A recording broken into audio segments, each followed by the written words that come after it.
Ким жаралган сырын билген болса, ал убакыттын да баркын билет дейт алымдар.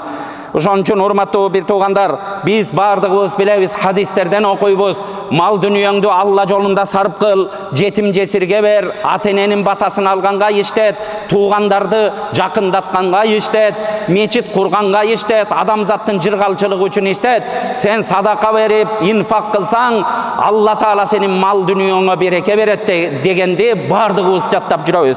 Эми бардыгыбыз ушуну унутуп калбайлы, урматтуу бир тууган. Эгер биз убакытыбызды ысырап кылбасак, убакытка да ошондой бир убакытка да сараң болсок, убактыбызды бекер нерселерге жумшабасак, дайыма убактыбызды намаз окуганга, орозо тутканга, адамдарга жакшылык кылганга, адамдардын жардамына чуркаганга, Алла Таалага зикир кылганга, Куран окуганга, илим окуганга, бала тарбиялаганга, адал ырыскы истеп пешене тер менен чуркаганга, жакшы нерселерге гана жумшаган болсок, Алла Таала убакыттарга да берекет берет дейт. Убакыттарга.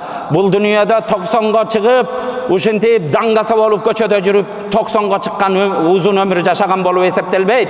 Ушу убактысынын кадыр баркын билип, 20га чыкса да убактысын пайдаланып калган адам, ошол адам узак жашаган болуп эсептелинет, урматтуу бир тууган. Имам Навави деп ушу тарыгыбызда, исламда өтө чоң аалым өткөн. Ал киши 50 жашка чыккан эмес, урматтуу бир тууган. Бирок артында ал кишинин өтүп кеткенине 10 кылымдан асса да, артында, урматтуу бир тууган, ушундай китептерди калтырган, ушундай ислам үммөтү окуй турган нерселерди калтырган, азыркы күнгө чейин Имам Навави деп окуп атабыз. Кече мен жакында Өзбекистанга барып келдим. Бизде Өзбекистанда ушу Орта Азиянын эң сыймыгы болгон Мухаммад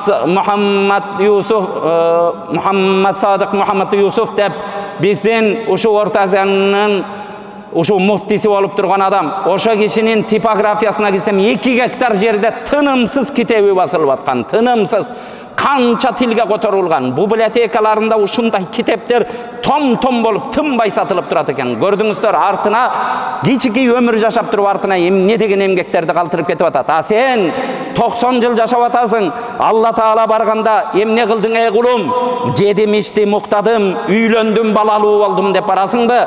Же Аллахым, ушул өмүр бердиң, сага намазымды окудум, 90 жылда мына балагатты алып салганда калган жылымда каза намазым калбады.